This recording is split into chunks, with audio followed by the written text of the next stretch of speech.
საქართველო უალტერნატივო გზა არის ევროპასა და აზიას შორის. ეს არის ფრაზა, რომელიც მუდმივად გვესმის და მას დიდწილად მოცემულობად ვიღებთ. თუმცა რეგიონული და გლობალური გადალაგებების ფონზე მნიშვნელოვანია ამ საკითხს კრიტიკულად შევხედოთ. თქვენ უყურებთ პოდკასტს როგორ და რატომ და მე მისი წამყვანი ერეკლე შუბითიძე ვარ. დღეს ვისაუბრებთ საქართველოს სტრატეგიულ როლზე რეგიონში და შუა კორიდორის მომავალზე. ამ მიმართულებით დღეს ჩემი სტუმარია პროფესიონალ რკინიგზელთა კლუბის დამფუძნებელი დათო გოჩავა. შეგახსენებთ, რომ სიმართლე გაცილებით უფრო რთულად ვრცელდება ვიდრე დეზინფორმაცია, ამიტომ გთხოვთ, მოიწონოთ ჩვენი ვიდეოები, გამოიწეროთ ჩვენი YouTube-ის არხი, ქვემოთ კომენტარებში დაგვიწეროთ თქვენი მოსაზრებები და დაგვეხმაროთ, რომ ხმა მივაწვდინოთ, რაც შეიძლება მეტ ადამიანს. დიდი მადლობა, რომ გვიყურებთ.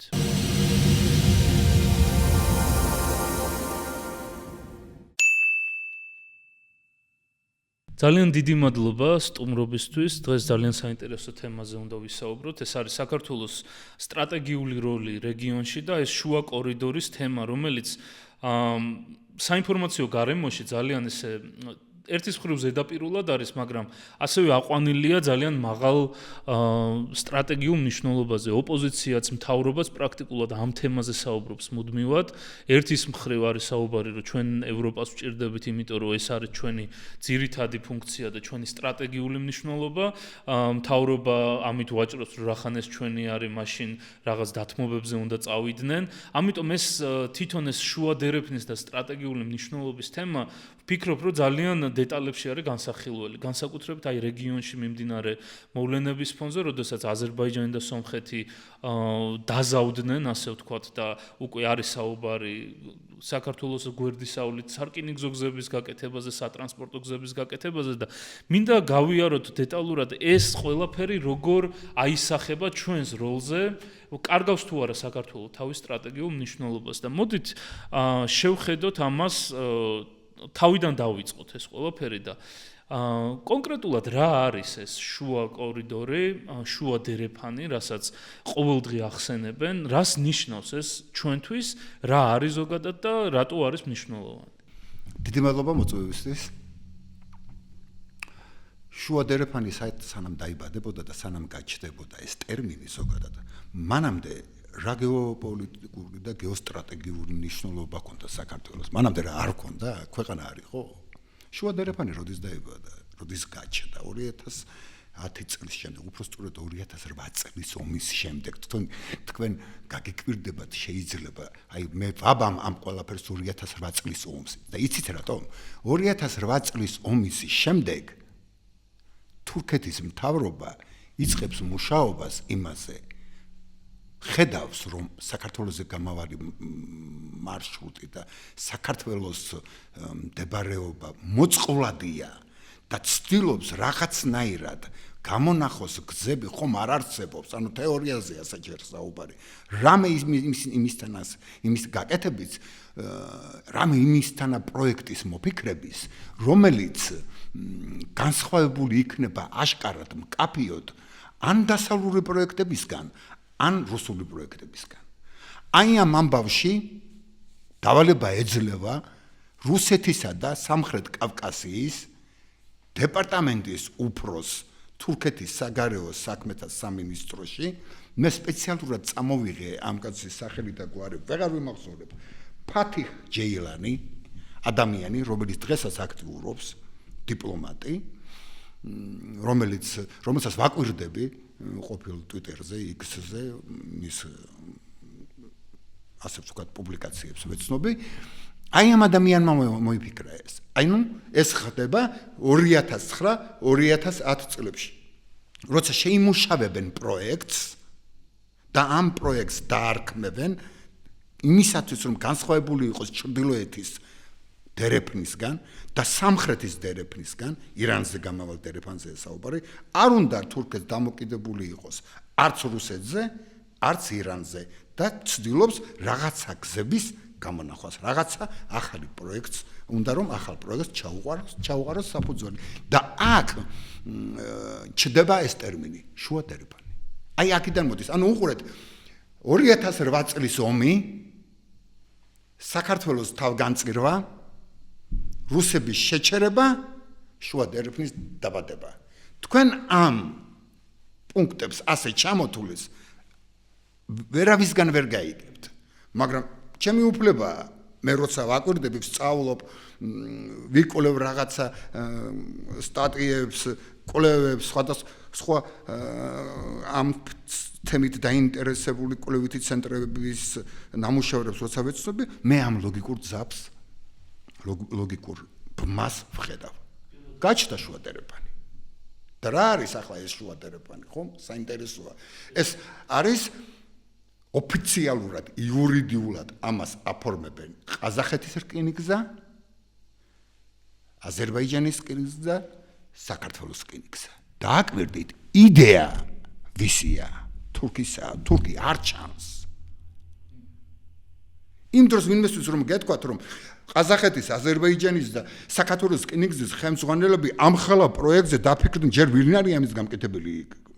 აზერბაიჯანის და ყაზახეთის რკინიგზას ასე დეტალურად არ ვიცი, მაგრამ საქართველოს რკინიგზაში ვინ მოუვა ამის თავი, იქ საერთოდ სულ სხვა რაღაცაზე ფიქრობენ და სულ სხვა რაღაცით არიან დაკავებულები. ჩვენ შეიძლება დრო გამოგიჩნდეს და საქართველოს რკინიგზის შიდა მდგომარეობაზე ვისაუბროთ და დავუთმოთ გარკვეული 1-5-7 წუთი მაინც. რა კატასტროფა გვაქვს საქართველოს რკინიგზაში. დავანებოთ ახლა ამ მომენტს თავი. აი ეს სამი რკინიგზის ხელმძღვანელობა იკრიბებიან, შეთანხმდებიან, აფუძნებენ შუა დერეფანს. აი ეს არის ძირითადი იდეა. იდეა რა არის? იდეა არის ცენტრალური აზიის ქვეყნებიდან, რომელიც გახდა ეკონომიკური სიმძიმის ცენტრი გარკვეულწილად, იმიტომ რომ ძალიან დიდი სიმდიდრეა, ბუნებრივი სიმდიდრეა. წამოიღონ ეს ტვირთი კასპიის ზღვის გავლით, აზერბაიჯანისა და საქართველოს გავლით და შავი ზღვის პორტების მეშვეობით მიაწოდონ ევროპას. იდეა ეს არის. ეს იდეა რატომ ვითარდება აი ეს, რატომ უჭერს ამას ვთქვათ აზერბაიჯანი მაგრად მხარს და თურქეთიც. იმიტომ რომ სომხეთი ყავთ ჩაკეტილი, სად არის ყარაბაღის ომი, სად არის ჯერ? ეს ხო სიტუაცია გახსნილი არ არის, ეს ყარაბაღის ომი ჯერ ხომ არ არის, აზერბაიჯანს ხო არ აქვს ეს დაბრუნებული. ანუ ეს სომხეთს პობენ ამით ჭყალებში. და აზერბაიჯანი იყენებს ამ მდგომარეობას და აფუძნებენ აი ამ დერეფანს. მაგრამ ახლა დერეფანში რა არის მთავარი? რა არის დერეფანში მთავარი? დერეფანი კლასიკური გაგები და ევროპული სატრანსპორტო დერეფანი 9 დერეფანია. იქ არის დირექტორი ყავს დერეფანს. დირექცია აქვს. ეს დირექცია სადღაც ერთ ქალაქშია, მაგალითად, სადღაც რომ ევროპის რომელიმე ცნობილი ქალაქშია. მეორე დერეფნის დირექტორი დირექცია სხვა ქალაქშია. აი ეს დირექტორი მთლიანად ვთქვათ სიტყვაზე რომიდან სადღაც კოპენჰაგენამდე სატრანსპორტო მარშრუტს ერთი ადამიანი, ერთი დირექცია განაგებს. ევროპაა ეს, საზღვრები გახსნილია. ერთის პრინციპი მუშაობს, ერთი ლოგიკაა, ერთი ფილოსოფია. აქ რა გვაქვს? ჩვენ შუა დერეფანში. ვინ არიან შუა დერეფნის სუბიექტები? პოსტსაბჭოთა ქვეყნები. ადმინისტრაციული ბრძანებრივი ეკონომიკები. დააკვირდი რა ხდება ახლა. იქ წარმოუდგენელია მაგალითად ასეთი რაღაცა. აი გახსოვთ, საქართველოში იყო ასეთი მომენტი, დაიძაბა სიტუაცია იმასთან დაკავშირებით, რომ ახლა ბოლო ხანს რომ რა ქვია სომხეთმა მიიღოს ნავთობპროდუქტები რუსეთიდან აზერბაიჯანის გავლით. და ალიევი დათანხმდა ამას და იქ თავიდან თუ გახსოვთ ატყდა ერთი ამბავი, იმიტომ რომ აქ ჩვენ მონოპოლია ჰქონდა. რუსეთის ნოვოროსიისკიდან ნავთობი შემოდიოდა ფოთში, ბათუმში, იქიდან ამაც რკინიგზით ვეზიდებოდით და ჩვენი მონოპოლისტები, ჩვენი საქმოსნები ამაზე დიდ ფულს აკეთებდნენ. ახუცებ დაინგრა ყველაფერი და ატყდა ერთ ხმაური და შემდეგ განკალგულებასავით რაღაცა გამოუშვეს, რომ რას ამბობთ. ჩვენ შევთანხმდებით და აი წარმოუდგენელია მაგალითად მელონი ადგეს იტალიაში და სარკინიგზო კომპანიის დირექტორს იქ ვიღაცას დაურეკოს და რაღაცა უთხრას ტვირთის გატარება არ გატარებაზე. ან თქვათ არ ვიცი მე ნებისმიერი ქვეყნის ხელმძღვანელი ევროპაში. ანუ ამ დონემდე არ დაეცემა ის. ჩვენთან ეს დაცემა არ არის.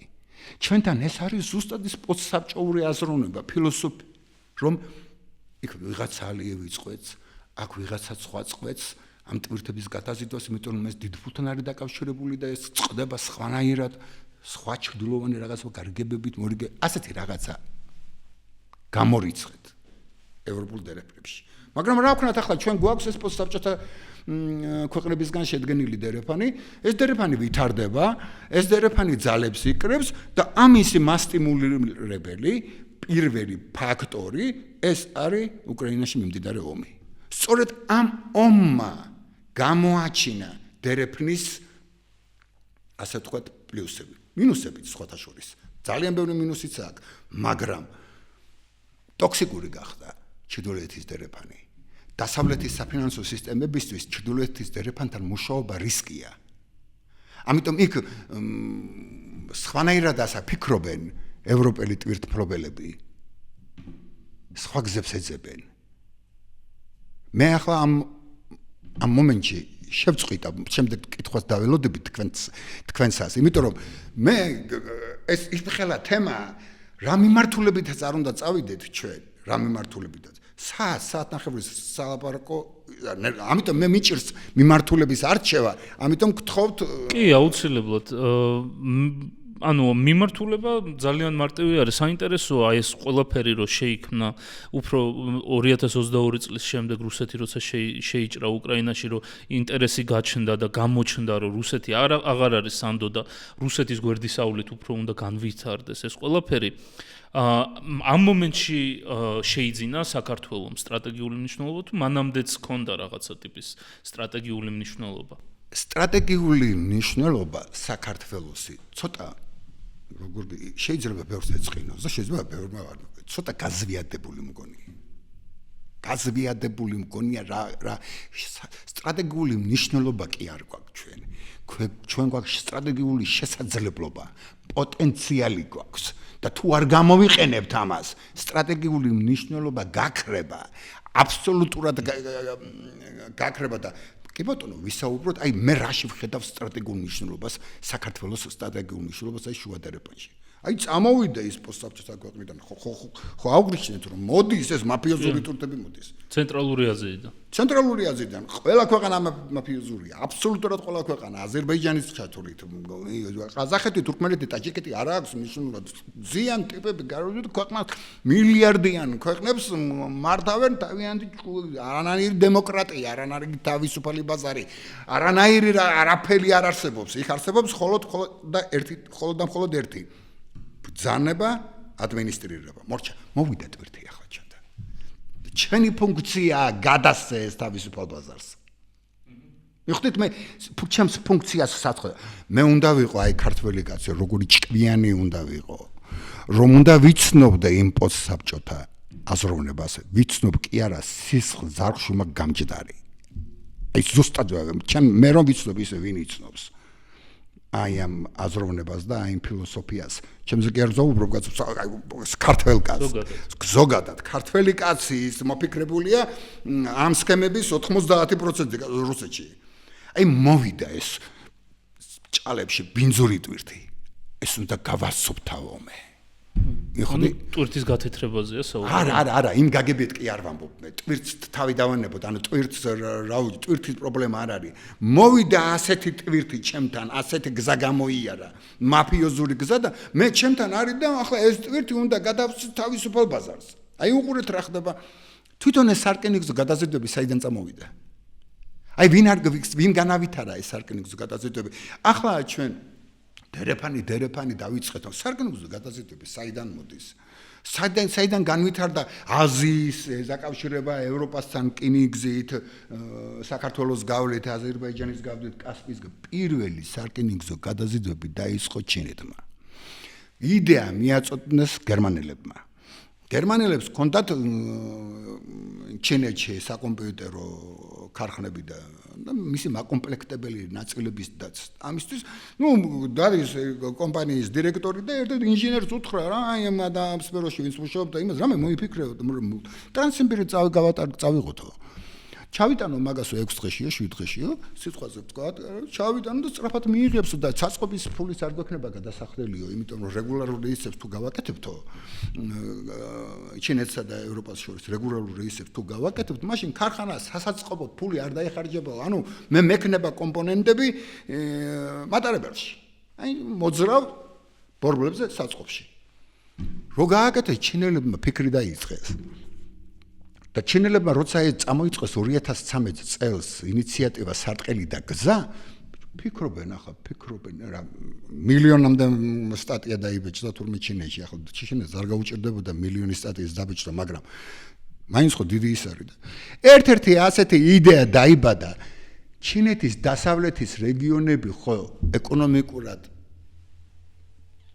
დავარდნილია ეკონომიკურად უჭირს ხო განვითარებულია აღმოსავლეთის ოკეანის ზღვის სანაპირო ზოლი სადაც პორტებია განვითარებული ეს ჩინეთის დასავლეთის პროვინციები რომ ამოვწიოთ ამიტომ მოდი დავიწყოთ ტვირთების გადაზიდვა ჩინეთიდან რუსეთის გავლით ევროპაში სახმელეთო გზით სახმელეთო მანამდე საზღვაოთი დადიან რა თქმა უნდა დღესაც მიუხედავად იმისა ბერს ვსაუბრობთ ჩვენ სარკინიგზო გადაზიდვებზე ჩინეთსა და ევროპას შორის ვაჭრობის 92-93% ამას ემსახურება საზღვაო ტრანსპორტი.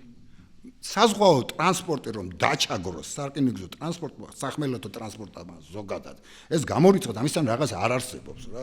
ერთი კონტეინერი მზიდი, რავი 30 მატარებელია, ნუ გამორიცხეთ ეს ასეთი რაღაცა არ ხდება, მაგრამ ჩინეთს აქვს ინტერესი გაუჩნდა შიდა ეკონომიკური ინტერესია რომ დასავლეთის რეგიონები პროვინციები ცოტა ფეხზე დააყენოს და ჩინეთის კვლევები მაგ და ჩინეთის ეს ისტორია მაქვს შესწავლილი რომ რომელიღაცა პროვინციის ხელმძღვანელს პეკინი ეუბნება რომ შენ თუ 30 მატარებელს მოამზადებ მაშინ გიხდი ამ თითო 100 მილიონი უჯდება ჩინეთს ყველა სუბსიდირებულია გადაზიდვები ვიცოდე იმიტომ რომ არ არსებობს ამ ხელა გზაზე რატო უნდა გადაზიდოს შენ ისეთი რომ ეს მომგებიანი გახდა ჩინეთი ყოველ მატარებელს ასუბსიდირებს 100 მილიონი დოლარი უჯდება მაგრამ 100 მილიონი დოლარს უყურე ვისაძლევს იმის ხელმძღვანელს ამ რეგიონის ხელმძღვანელს თანაც ეუბნება შენ თუ 30 მატარებელს გაამზადებ შენი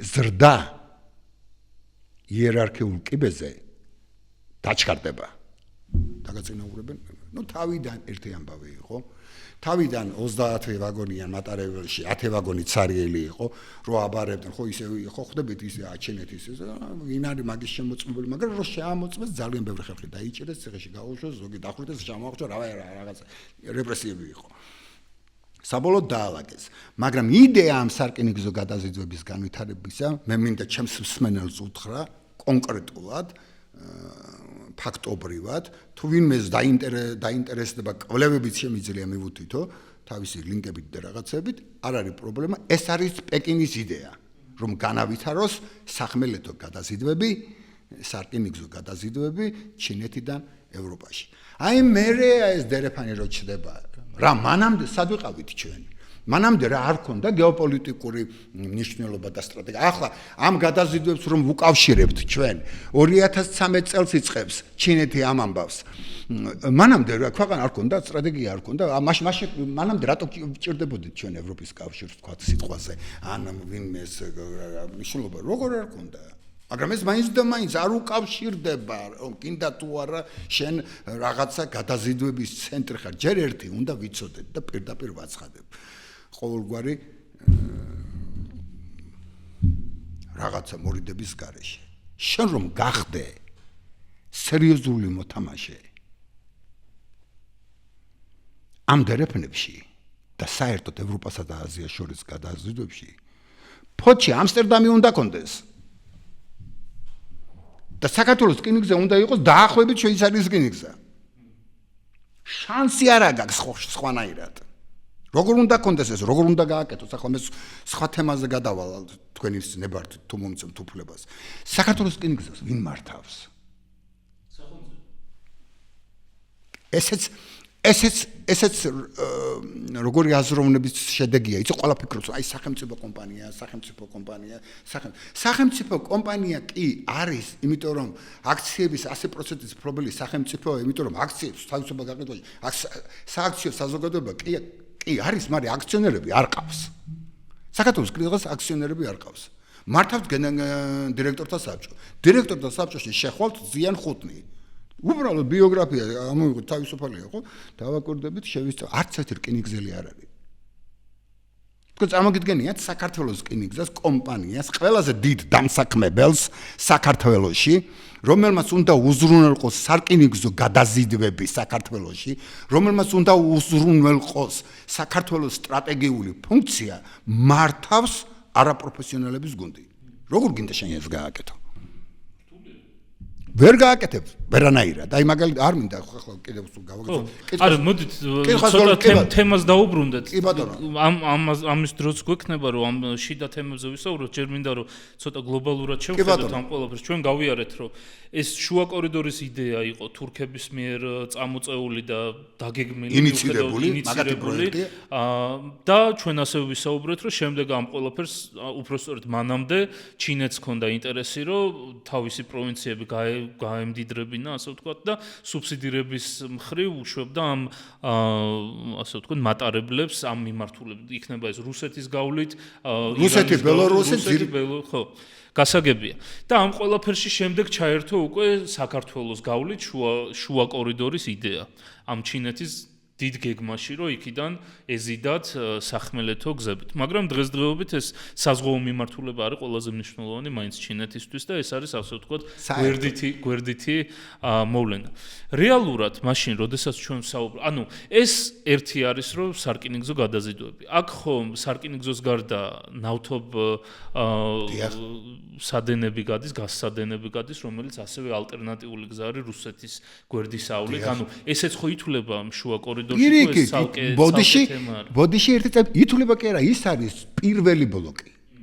აი სწორედ ბაქო თბილისი ჯეიხანის, რომელსაც მამა ალიევმა შევარდნაძემ დემირელმა იმათო რომ მოაწრეს და ეს ნავთობსადენი რო გაიყვანეს, ეს არის პირველი ბლოკი, პირველი მდგენელი, რომელმაც საფუძველი ჩაუყარა შუა დერეფანს.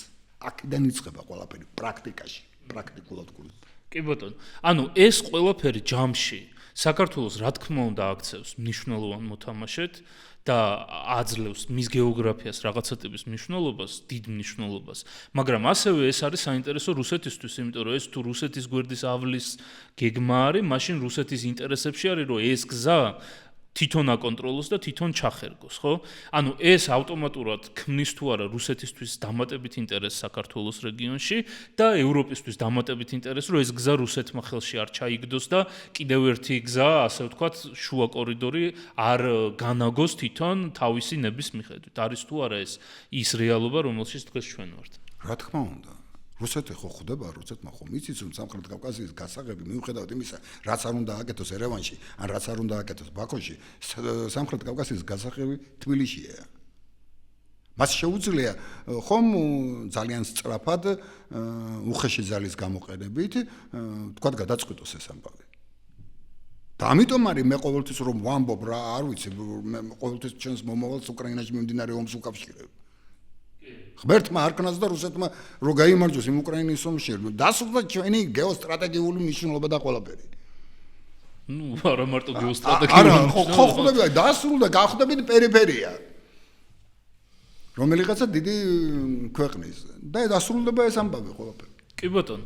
მაშინ, ანუ ჩვენ ვუყურებთ ამ ყველაფერს ჯერჯერობით ისევ გლობალური თემიდან, ხო? საქართველოზე რა წილი ტრანზიტი გადის ევროპის მიმართულებით და არის თუ არა ეს ახლა მნიშვნელოვანი წილი იმ ვაჭრობის სახმელეთო გზით ვაჭრობის. საერთოდ უნდა ვთქვათ, რომ ჩვენი ტრანზიტი, აი ჩვენი ქვეყნის სატრანზიტო გადაზიდვების მოცულობა საერთოდ ამ სატვირთო გადაზიდვების ჩვენ ქვეყნაში შესრულებული სატვირთო გადაზიდვების 55%-ზე მეტია ჩვენთვის. მაგრამ ეს იმდენად მცირე ციფრია, სხვათა შორის აი ამ სატრანზიტო გადაზიდვებიდან შემოსული თანხა, ანუ მშპ-ში ეს წილი და ჩვენი ქვეყნის მთლიანად სოფლის მეურნეობის წილი ერთი და იგივეა და 6.7%-ია. ანუ იქ რამდენი ადამიანია დასაქმებული სოფლის მეურნეობაში, ძალიან დიდი რაოდენობის ციფრია ჩვენი ქვეყნისთვის და რომ შევადაროთ, მაგრამ ეს არაფერი არ არის. უბრალოდ ჩვენი პოლიტიკა, ჩვენი შესაძლებლობები იმ ინფრასტრუქტურული და ადამიანური კაპიტალიც რომელსაც მე პირველ ადგილას ვაყენებ. ხო არის იქ 1000 ექსპერტი, 1000 მცოდნე ამ სფეროში, ხო ყველა ფიქრობს ხო ისე ინფრასტრუქტურულ პროექტებზე საუბრობს რა პორტზე, რკინიგზაზე, ყარსის რკინიგზის მოდერნიზაცია, ყარსის რკინიგზა საერთოდ თუ გინდა ცალკე გამოვყოთ, იქ წარმოუდგენელი რაღაცა ხდება, რკინიგზა გახსოვს და შუქრიშიანი არ დგას. ეს არის ცალკე თემაა რა, გაკურებული მიყურებთ. რკინიგზა გახსნეს დიდი ზარზე იმით და შუქრიშიანი არ არის, წვანე, ყვითელი, წითელი, ფერის ჭმენება, მემანქანეს არ აქვს. მე-19 საუკუნის ანუ არ მოძრაობს მატარებელი. მატარებელი მე-19 საუკუნის ტექნოლოგიით მოძრაობს, კაცო სადგურიდან სადგურამდე სადგურის მორიგეები ერთმანეთს დაელაპარაკებიან, სპეციალური წესია, მემანქანეს აეძლევა საგზაო ბარათი, მემანქანა მიცის რომ მეორე სადგურამდე ეს გადასარბენი თავისუფალია და მიდის რა თავისი იმით, რისკით და თავისი იმით რომ სანამ ამ თემაზე გადავთ, არ მინდა ჯერ გადაუხვიოთ. აი ეს არის დაიმახსოვრეთ. ეს არის მნიშვნელოვანი, რომ ჩვენთვის რამდენად მნიშვნელოვანია ეს გადაზიდვები, რამდენად დიდი წილი აქვს ამას ეკონომიკაში და რამდენად დგას ქართული ეკონომიკა ნაწილობრივ შეიძლება აი ამ გადაზიდვებში. მოგახსენეთ, მოშეპუში ან საქართველოს ეკონომიკაში სატრანზიტო გადაზიდვების წილია 6.6%. რომ გაორმაგდეს, ანუ ორჯერ მეტიც რომ გავაკეთოთ, ჩათვალეთ, აი ხო ამბობენ ჩრდილოეთის დერეფანი და რაღაცა და აი ჩრდილოეთის დერეფანი გადაიზიდება 100 მილიონი ტონა ტვირთი წელიწადში. 6% ეხლა ფუნქციონირებს, კაცო თქვენ გონიათ რამე პრობლემა. რუსეთის გავლით თქვენ ხომ გახსოვთ მალაშევიჩის სასაზღვრო გადასასვლელი პოლონეთმა რომ დაკეტა ის პერიოდი ხომ გახსოვთ და ჩინეთმა, პეკინმა სი ძინპინგმა თავისი საგარეო საქმეთა მინისტრი გაუშვა უსე პოლონეთში რომ და გამორიცხეს. ანუ ჩინეთის არ არსებობს ამ გზის დაკეტვა. შენ თუ რამე ატომურ ბომბს არ დაარტყამ და რაღაცა და ტრანსსიბირის მაგისტრალს შუაზე არ გახლავთ სადმე ერთ-ორ-სამ ადგილას, ამას ვერ შეაჩერებ. აქ საუბარია იმაზე რომ დასავლეთის ფინანსური ინსტიტუტები, სადაზღვევო კომპანიები, ესენი ტოქსიკურად მიიჩნევენ ამ გადაზიდვებს და ერთი სული აქვს, როდის შეწყვეტენ ამის დაფინანსებას, რომ გადავიდნენ.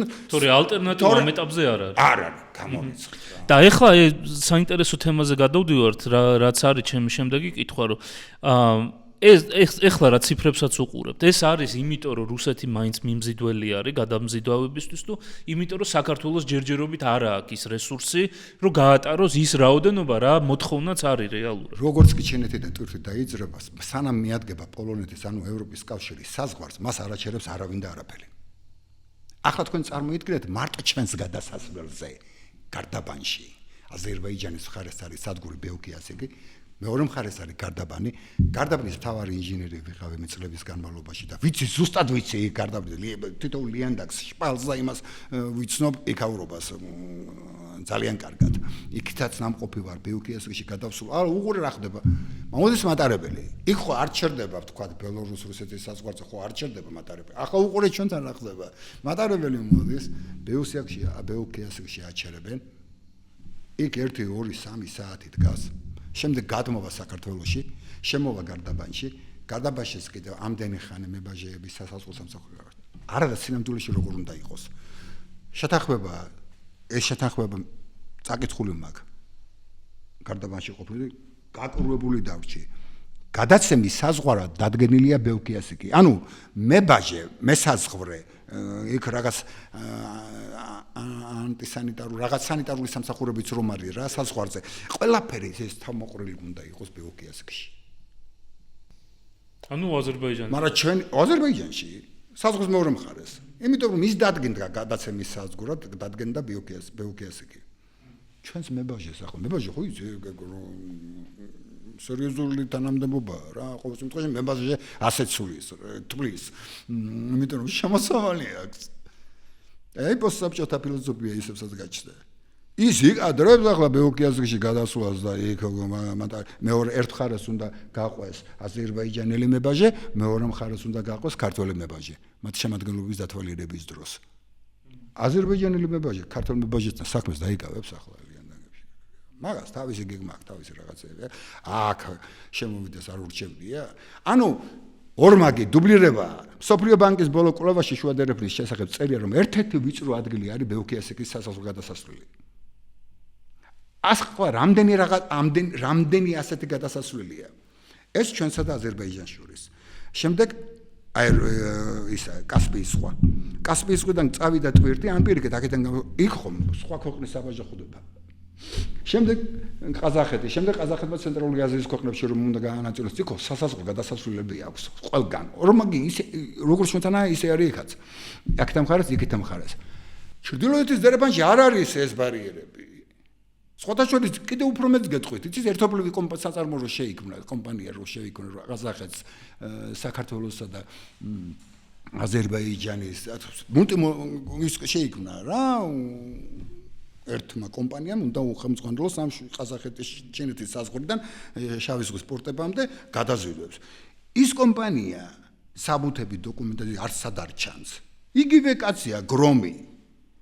გვარია მაგისი. ვინც ბელორუსიის, ყაზახეთის და რუსეთის ერთობლივი კომპანია დააფუძნა. გონია სხვა ვინმეა? ანუ იგივე ტიპი. ანუ რატომ არ ჩქარავს რუსეთი გზის გადაკეტვას? როგორ ფიქრობთ თქვენ აქ აღებას საქართველოს თქვა ჭყალებში რომ და გადაკეტოს ეს გზა და რა შეჭირდება? აქ ეს მისი დერეფანია.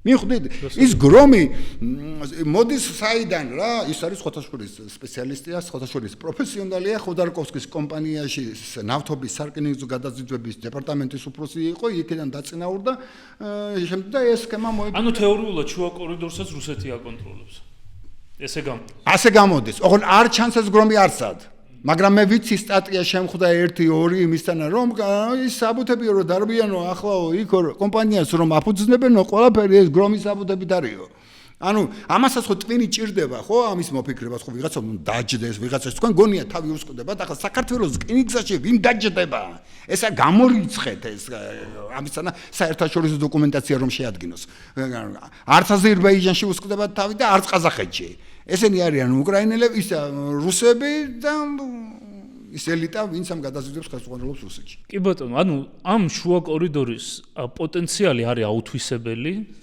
და ათვისების პერსპექტივაც მაინდა-მაინც არ ჩანს ამ ეტაპზე. იმიტომ რომ არის რუსეთისგან განსხვავებით, ანუ ჩრდილოეთის კორიდორისგან განსხვავებით, ჩინეთიდან პირდაპირ რუსეთში შედის და გადის მთელ ციმბირს და რუსეთს მიდის პირდაპირ მიადგება პირდაპირ ევროპის პირდაპირ ევროპაში მიდის საერთოდ გაუჩერებლად და საქართველოზე გავლით ჩინეთიდან არის გამოსავლელი რამდენიმე ქვეყანა, სადაც ყველგან სათითაოდ ჩერდება და იმის გარეშე რომ ამ ქვეყნებს შორის რაღაცა კონკრეტული ხელშეკრულება არ შედგეს, რომ იქიდან ბოლომდე, ასე ვთქვათ, გაუჩერებლად შევიდეს, რაც სავარაუდოდ თუ ძალიან რთული იქნება. რა თქმა უნდა. ამის გარეშე სრული პოტენციალის ასე ვთქვათ, შესრულება შეუძლებელი არის. ამ შუა კორიდორის, ხო? რა თქმა უნდა. გამორიცხეთ ეს რომ ჩვენ რა შესაძლებლობებიც გვაქვს იმ შესაძლებლობები ბოლომდე გამოვიყენოთ ამისთვის ძალიან ბევრი რაღაცა გვაკლია მაგრამ ჩემი აზრით უპირველესი რაც გვაკლია ეს არის ეს ცოდნა ადამიანი ცოდნა ახლა უყურეთ როგორი რაღაცა თქვენ ხო თქვით საქართველოს რკინიგზა სახელმწიფო კომპანია არის ახლა უყურეთ ნებისმიერ ბანკში ჩვენს ბანკში ან თბილისის ბანკში საქართველოს ბანკში რო შეხვალ სიმპათიური გოგონა ჩაცმული დახურული შვენივრად მოსაუბრე ისე დაგატოვებინებს ფულს მადლობასაც გათქმევინებს და გამოგიშვებს უკან შედიხარ ოფისის მშვენი ახლა შედის საქართველოს რკინიგზის სადგურებში აბა გაისაუბროთ სადგურის უფრო საწყალს რომ დაინახავთ შეგეწოდება მიხვდით რისი თქმა მინდა აი ღმერთმა დაგიფაროთ არ რომ დაელაპარაკოთ საქართველოს რკინიგზის მემანქანეს ის მემანქანეს დედასპიცავარ სახეზე აწერია ის ტანჯვა ის საშინელი ცხოვრება რა ცხოვრებითაც ცხოვრობს. და რისი ბრალი არის ეს? არაფერი. ანუ რა პრობლემა არსებობს საქართველოს რკინიგზაში ის რომ მინიმუმ საქართველოს კონტროლირება ტერიტორიაზე რაც გადის თლიანად იყოს ათვისებული, გაზრდილი იყოს გამტარობა, ის შესაძლებლობები რაც არის მაგალითად, ხო? ამ შუა კორიდორის გამოყენების ბოლომდე იყოს ათვისებული. აი, გასაგებია რომ სხვა ქვეყნებთან მიმართებაში დიპლომატიური პრობლემები არის, იქ ყველას თავისი ფინანსური ინტერესი აქვს და ამას დიდი ალბათობით არ დათმობენ, სანამ ძალიან სერიოზული მოლაპარაკებები არ იქნება. რაც შეიძლება შედგეს, შეიძლება არ შედგეს, მაგრამ აი საქართველოს მიმართულებით კონკრეტულად რა აფერხებს ამ კორიდორის შესაძლებლობების ათვისებას? ძალიან კარგი კითხვაა. მონოპოლიზმი საქართველოს რკინიგზა არის მონოპოლისტი. საქართველოს რკინიგზაში სხვა გადამზიდავი არ არსებობს. საქართველოს რკინიგზა და კერძოდ სატრანსპორტო სექტორმა იკისრა ევროპის კავშირის დირექტივების შესრულება. ევროპის კავშირის დირექტივების მთავარი მიზანი არის ბაზრის ლიბერალიზაცია. დავანებოთ ევროპის კავშირში გაწევრიანებას თავი. კაცო თურქეთი მე მგონი საერთოდ არ აპირებს. მაგრამ მთელი სარკინიგზო სექტორის რეფორმირება მოახდინა ევროპის კავშირის დირექტივების საფუძველზე. უბრალოდ ევროპის კავშირის დირექტივები ქვია, თორემ ამის საფუძველზეა სამხრეთ ამერიკაში რკინიგზის რეფორმები, აზიაშიც განვითარებულ ქვეყნებში, იმიტომ რომ ეს არის დღეს სტანდარტი. რკინიგზის მოწყობის საუკეთესო მოდელი. დივერსიფიცირება. რა თქმა უნდა, რა სახელმწიფოს რჩება უძრავი გონება. სახელმწიფოს რჩება ლიანდაგი, სახელმწიფოს რჩება სადგური, მაგრამ ყველაფერი რაც მოძრაობს, ვაგონიდან დაწყებული ლოკომოტივის ჩათვლით, ეს არის თქვენი, ჩემი, ანუ მე ვარ კერძო მესაკუთრე, მე ფული მაქვს, შევიძინე ლოკომოტივი, მინდა გადაზიდვები ვაწარმოო, წავიდა კონკურენცია, შენ რაღაცა გადაზიდვებს აწარმოებ ამ ფასში, მე რო შევიდე ამ ბაზარზე, იძულებული ვარ ფასი დავაგდო და წავიდა. აქ მონოპოლისტები არიან ახლა ამ შემთხვევაში. შემდეგ მეორე რაღაცა ხდება, კერძო კომპანიები რომ მოდის, კერძო კომპანიის ოფისი, იმიტომ მომიყვარენ ის ბანკების რა ქვია, მაგალითი. ოფისი მშვენივრად მოწყობილია, თანამშრომლები მოვლილია, ის რა ქვია, დახმარებები აქვთ, ოჯახები წარმოიდგინეთ, არ მინდა ყველაფერზე საუბარი, თორემ 2500-3000 კაციანი ჯგუფის წმინდა რკინიგზელების ჯგუფის ექსპერტი მოდერატორი ვარ. იქ მე ჯერ არ მინახია საუბარი არაფერზე, გარდა ხელფასზე. ხელფასზე. არა ინტერესებს, აი ხო სარკინიგზო თემებზე საუბრობ, ან ხო ხართ დაწუნებული რომ შემიძლია წმინდა სარკინიგზო თემებზე საუბარი? არა ინტერესებს არავის. იმდენად საშინელ მდგომარეობაშია რკინიგზელი, რომ მხოლოდ ხელფასი. ამიტომ შენ როცა გინდა მსოფლიო დონის ფუნქცია შეასრულო, შენ როგორ აპირებ ამას? როგორ შეასრულებ ამას? გამორიცხულია შენ ხო თქვი უკვე, აი როტერდამი წამოიღე და ჩადგი ფოთში, არ მინდა შვეიცარიაში. ანაკლიის სპორტი.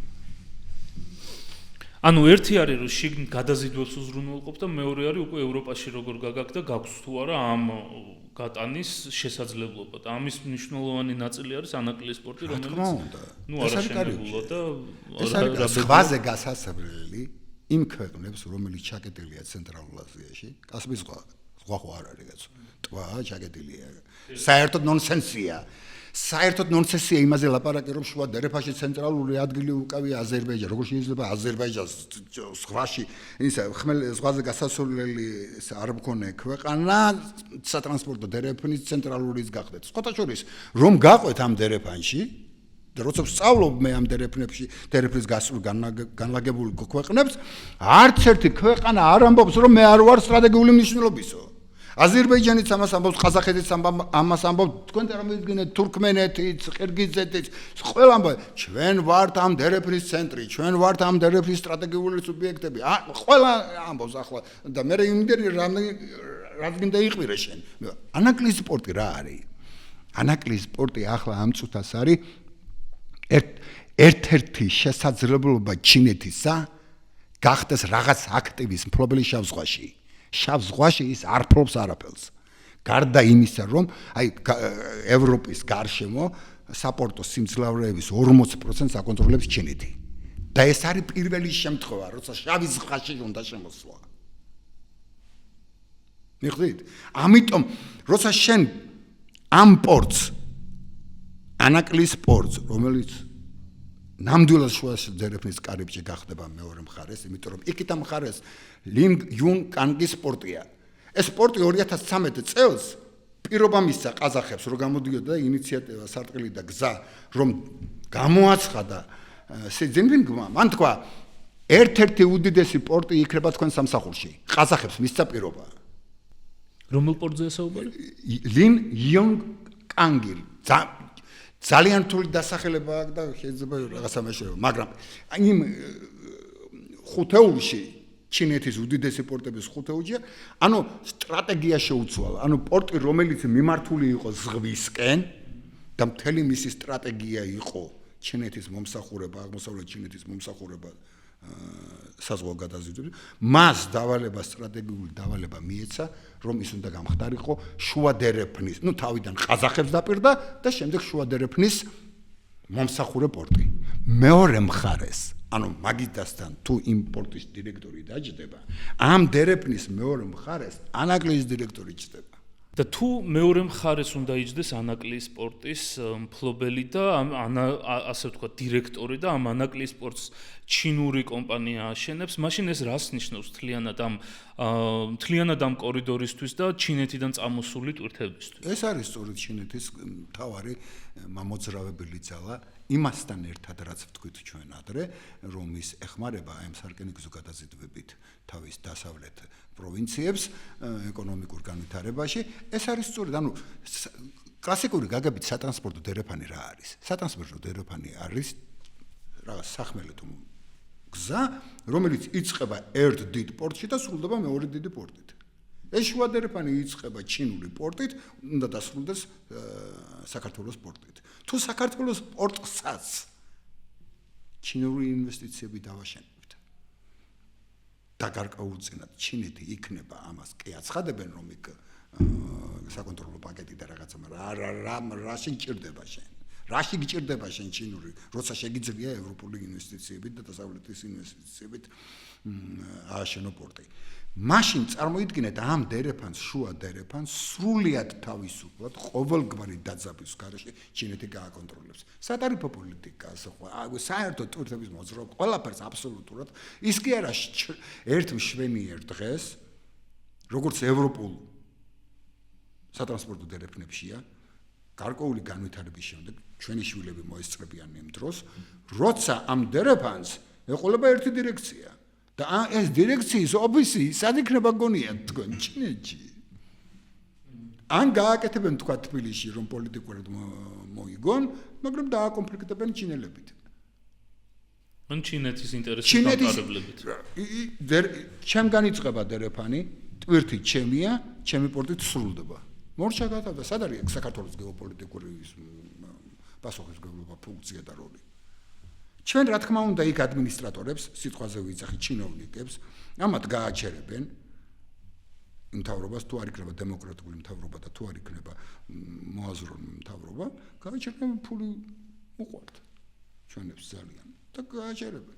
მე არ მახსოვს ჯერ მაგალითად არც ერთი ყველა ხელისუფლებას მოვესწარი, ცხადია ზუსტად გამსახურდიას მაგის დრო არ ქონდა და მაგაზე ამ ხელისუფლებაზე ვერაფერს ვერ ვიტყვი, მაგრამ აბსოლუტურად ყველა ხელისუფლება საქართველოს რკინიგზას, ანუ ძირითად ხერხემალს ამ დერეფნის, მიუდგა როგორც მომხმარებლული მიდგომა ქონდა. ანუ საქართველოს რკინიგზიდან წაიღეს ის რომ ახლა ვაგონებს ყიდულობენ, თქვენ რა გონი, ვაგონებს ყიდულობენ, ლოკომოტივებს ყიდულობენ, ხო მოსასმენად მშვენიერია, რას ამბობთ, ახალი ვაგონები იქნება. ახალი შტაბლერი რო ვიყიდეთ, რამე შეცვალა საქართველოს მგზავრთა გადაყვანის სტრუქტურაში? ანუ რამე ისეთი ცვლილება მოახდეთ, 54 მილიონი გადავიხადეთ. მატარებელი ჩვენთვის არ იყო აშენებული. ისეთ ისტორიულ ქალაქებში, როგორც ხაშურია და სამდრდია, ისტორიულ სარკინიგზო ქალაქებს გულისხმობ, სადაც მოყოლებული მეფის დროიდან ყველა მატარებელი აჩერებდა, არ ყოფილა არ გაუულია მატარებელს, რომელიც ხაშურში და სამდრდიაში არ გაჩერებულა და გზავრი არასულა, ან გზავრი მატარებლიდან არ ჩამოსულა, ეს შტაბლერი ვერ აჩერებს. და თქვენ აფიქრობთ რა გონიათ რამე სიჩქარეს დროს ზოგავს და სიჩქარის გამა. არა ბატონო, შტადლერის მატარებლის იატაკის სიმაღლე და ჩვენი სამგზავრო ბაქნების სიმაღლე განსხვავებულია, მგზავრი ვეღარ ჩამოდის. სპეციალური ბაქნებია აშენებული ბათუმში, აქ თბილისის ცენტრალურ სადგურში ჩვენ ისედაც გვქონდა ეს მაღალი ბაქანი და აქ შეიძლება მისი მომსახურება. დანარჩენი იქ სათხას აჩერებს კიდევ ქუთაისთან ახლოს, იქ გააკეთეს სპეციალური ბაქანი, მაგრამ ამას სამტრედიაში ვერ გააკეთებ, ამას ხაშურში ვერ გააკეთებ, იმიტომ რომ სამტრედიაში ხაშურში ეს რო გააკეთო, აბსოლუტურად დანარჩენი სამგზავრო მატარებლები უნდა შეცვალო, იმიტომ რომ არ იქნება თავსებადობა. ანუ შტადლერის მატარებელი ტექნიკურად არათავსებადია საქართველოს სარკინიგზო ქსელთან. ეს ყველაფერი უნდა დაადასტუროს, მაგალითად, გეტყვით კიდევ ახალ თემას შემოვიტან ახლად დაფუძნებულმა საქართველოს სარკინიგზო ტრანსპორტის სააგენტომ, რომელიც არის მარეგულირებელი ამ სფეროში. ხმა გინახიათ მისი ამოღებული. შექმნეს რაღაცა აპარატი, დაინიშნა დიპლომატი ამ სააგენტოს უფროსად, ანუ რკინიგზის გაგებაში რო არ არის, მე ადამიანს შეურაცხყოფას კი არ ვაყენებ, კაცო, მაგრამ არ არის პროფესიონალი და როგორ არ ვთქვა. ხო და არაფერს ახალი ხარჯი დაუმატეს საქართველოს რკინიგზას. ანუ მაგის ხელფასები რაღაცა ყველა საქართველოს რკინიგზის შემოსავლიდან მიდის. აი ეს არის. ეხლა სამ ვაგონებთან დაკავშირებით, ლოკომოტივთან დაკავშირებით ერთი სული აქვს, რამდენი ხანია რას რკინიგზაში ვიყავი და რას რკინიგზიდან გამომიშვეს. სულ მესმის აი ამ ვაგონების შესახებ და ლოკომოტივების შესყიდვების შესახებ, რადგან ყველას აინტერესებს ფულის კეთება, გამდიდრდებიან. $40,000 მარტო ლიტერატურა მოყვა შტადლერს. $40,000 ვინ იყო მაგის წამკითხველი და ვინ იყო მაგის შემსწავლელი ამ მატარებელს რომ მოემსახურო და სპეციალისტები რო გაზარდოდა თქვა სიტყვაზე დადიან ბელორუსში. რატომ მიდიან გონია შენ მისკში? რა ქვია, ამ ვაგონების შესასყიდად. ხო ცნობილია რომ ვაგონები უნდა იყიდონ სანქცირებული, ყოველ შემთხვევაში თანხმობა ამაზე შედგა სანქცირებული ვაგონსამშენებლო კომპანიებისგან ბელორუსში. რატომ მიდიან ასეთ რისკზე? ფულის გამო, მეტი არაფრის გამო. სხვა რა არის, სხვა რა ინტერესია, კაცო, იცი რომ სანქციების ქვეშა ქარხანა და მაგისგან ყიდულობ ვაგონი. რაში გაინდა, მაგრამ შტადლერის მომსახურების დროს იძულებულები იყვნენ ურთიერთობა ქონოდათ მინსკთან, იმიტომ რომ ეს მატარებელი შტადლერს კი ბეძახეთ, მაგრამ შტადლერის კომპანიამ აარშანა თავის ქარხანაში, რომელიც მინსკთან ახლოს არის, მარიუპოლი არის ერთი, სხვა ქალაქი მარიუპოლი უკრაინული. მინსკთან ერთად არის, მის ახლოს არის ერთი ქალაქი, სადაც იქ ააშენეს ეს ქარხანა, მაგრამ ეს ქარხანა სანქციების გამო ახლა დაიკეტა, მაგრამ იქ ხომ არის რაღაცა ნაწილები, რაღაცა სასარგებლო ნაწილები, რაღაცა სპეციალისტები, ხო, მაინც ისინი ბელორუსები სწავლობენ, კაცო, ეს ქართველებს არ გიყვარს სწავლა და სპეციალისტების გამოზრდა და რაღაცა. ამიტომ მაგათი მომსახურება, შტადლერის მომსახურება ძალიან ძვირი გვიჭდება და დავრბივართ სულ მივლინებებში. იქიდან რაღაცა ჩამოგვაქვს, ან რაღაცა რო გაფუჭდება, რაღაცა ჩამოგყავს, ეს ყველაფერი ფულია, ეს ფული იხარჯება, არავინ მაგის გამკონტროლებელი არ არის. აუდიტი საქართველოს რკინიგზაში წლები აღარ შესულა და აღარ უშვებენ და ასეთი მდგომარეობა საქართველოს რკინიგზაში. თქვენ გინდათ ამ რკინიგზამ ისტორიული როლი შეასრულოს შუა ერეფანში, გამორიცხეთ ეს. ეს არ არსებობს. მე ამის იმედი არ მაქვს. სულ ეცინებათ რკინიგზელებს, როცა ასეთ თემაზე ველაპარაკე. რა ისტორიული როლიო დათო? სამი შვილი მყავსო, ყველა ბანკის ცეცხლი მაქვსო, ამ ცეცხლის გასტუმრების შემდეგ საჭმლის ფული აღარ რჩებათ ბავშვებსო და დამყავსო 5,000 ტონიანი მატარებელიო, ხარსიც რკინიგზაზეო, ხუმრობო? და ჩვენ გვინდა ისტორიული როლი შევასრულოთ? გამორიცხეთ ეს. კი ბატონო, ეხლა ჩვენ რაც გავიარეთ, აქ არის ერთი მნიშვნელოვანი თემა. ხშირ შემთხვევაში, როდესაც ჩვენ საუბრობთ ამ შუა დერეფანზე, აქ არის ტვირთების გადაზიდვაზე საუბარი, მაგრამ როგორც ჩანს, ჩინეთიდან მომავალი ტვირთების უდიდესი ნაწილი, 90%-ზე მეტი, ოკეანეთი გადადის ევროპის მიმართულებით. ამ ხმელეთიდან მომდინარე დიდი ნაწილი გადის რუსეთის მიმართულებით მიუხედავად ყველაფრისა და აი ამის პატარა ნაწილი მოდის საქართველოზე, რომელსაც როგორც ეხლა ვისაუბრეთ, საქართველოს რკინიგზა საერთოდ ძალიან დაუდევრად ეპყრობა და მაინდა-მაინც დიდი ინტერესი არ არის, რომ ან გამტარუნარიანობა გაიზარდოს, ან მომსახურება გაიზარდოს, რამე შეღავათი რო შეიქმნას, ან ინტერესი არ არის ამ მიმართულებით, რასაც გადაზიდავს, იმას გადაზიდავს, იმიტომ რომ მონოპოლია და არანაირი კონკურენცია არ არის. ძალიან რთულია ახლა ჩემთვის აღვიქვა ეს როგორც საქართველოს სტრატეგიული მნიშვნელობის თემა. შეიძლება განვითარების შემდეგ რაღაც მნიშვნელოვანი როლი შეიძინოს, მაგრამ რეალურად შუა კორიდორში ამ სახმელეთო გადაზიდვებს ჩემთვის ჩვენი საუბრიდან გამომდინარე საერთოდ არ აქვს სტრატეგიული მნიშვნელობა. ეს არის ძალიან გადაჭარბებული. მაშინ ამ შუა კორიდორის, შუა დერეფნის ნაწილში ეს არ არის მარტო გადაზიდვები, ეს არის ასევე გაზი და ნავთობი. მოდით ვისაუბროთ გაზზე და ნავთობზე. არის თუ არა ეს გაზი და ნავთობი ზუსტად ის იმ მნიშვნელობის თემა, რამაც რეალურად შეიძლება საქართველოს აი ეს შუა კორიდორის თემის დაუძახოთ, რომ მართლა გეოპოლიტიკური მნიშვნელობის ელემენტი არის. ცოტა ხნის წინ გავრცელდა ცნობა, ეს ცნობა მე ერთი წელიწად ნახევრის წინათაც ვიცოდი, მაგრამ ახლა გაფორმდა და აზერბაიჯანის სახელმწიფო კორპორაციამ, სანავთობო კორპორაციამ შეისყიდა იტალიის უდიდესი, ყველაზე დიდი ნავთობ გამანაწილებელი ქსელი რა. ბენზინ გასამართლებელი სადგურების ქსელი. ანუ წარმოიდგინეთ. თვითონ მელონი ჩავიდა, ხო? ბაქოში და დასრულდა ეს ამბავი. ანუ ბაქო ხდება მიუხედავად იმის, რა ქვია, ხარვეზებისა დემოკრატიის სფეროში, ხდება ევროპის ენერგეტიკული უსაფრთხოების ერთ-ერთი გარანტორი. და ეს ხაზი, როგორც ჩვენ თავში ვთქვით, ეფუძნება ალიევის მამის, შევარდნაძის, დემირელის შეთანხმებას. ეგ არის შუა დერეფანი რეალურად. ამას იცავს ევროპა. ამას იცავს ევროპა და ეგ არის მთავარი ძირითადი. ეგ არის იმის მარტო ამ აქტივისტვის, მარტო ამისთვის მე პატივს შევარდნაძეს. დანარჩენი რა გამიგეთა? არაფერი, მაგრამ ეს ისეთი დიდი ამბავია ჩემთვის, როგორც ამ ტრანსპორტის სფეროს წარმომადგენლისთვის, დანარჩენს ყველაფერს პატიობ ჭალებში, როგორ ვაპატიო, მე გალიდან ვარ და დევნილი ვარ და ვეღარ პატიობ, მაგრამ ფაქტია, რომ ეს ძალიან დიდი საქმე გააკეთა. ამას იცავს ევროპა და რა კი ევროპა ამას იცავს, თავის უსაფრთხოებას, ეს დამატებითი ბერკეტები ხომ სჭირდება, რომ რაღაცა კაცო იმ საქართველოსთანაც, სომხეთთანაც, აზერბაიჯანთანაც ურთიერთობა ისე წაიყვანოს, რომ ეს დერეფანი მართლა უსაფრთხო იყოს და ეს სახმელეთო გადაზიდვები კიდევ ერთი ბერკეტია, მაგრამ ის რომ ეს არის ჩვენი გადარჩენის რაღაცა ერთადერთი გზა და რაღაცა თუ ჩვენ ამ პოტენციალს არ გამოვიყენებთ, ჩვენ უბრალოდ დავკარგავთ ამ ფუნქციას და გავხდებით რაღაცა დიდი ქვეყნის ნაწილი რა. ჩვენ თუ ჩინეთს ავაშენებთ ერთი მხრივ შეიძლება რაღაცა ადამიანმა დაუშვას რომ რაღაცა, მაგრამ მე მაინც იმედი არ მაქვს, იმიტომ რომ ბოლო დროს ვრცელდება ცნობა, რომ თვითონ ჩინეთი ცდილობს უკვე შუა დერეფნის განვითარებას იმ დონემდე, რომ აირიდოს ჩრდილოეთის დერეფნით თურქეთის გადაზიდვა და აქეთ მმართველობით გადმორთოს, მაგრამ იცით რა საფრთხეს წარმოადგენს ეს ჩვენთვის? ორჯერ რო გაიზარდოს გაზიდვის უნარი. გაზიდვის უნარი არის ცნება, რომელთა რკინიგზელები ჩვენ წელიწადში გადაზიდული ტვირთის რაოდენობას, მოცულობას ვსომავთ.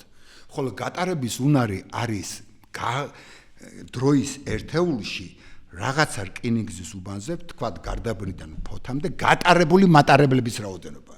გატარებული მატარებლების რაოდენობა სულ სხვაა.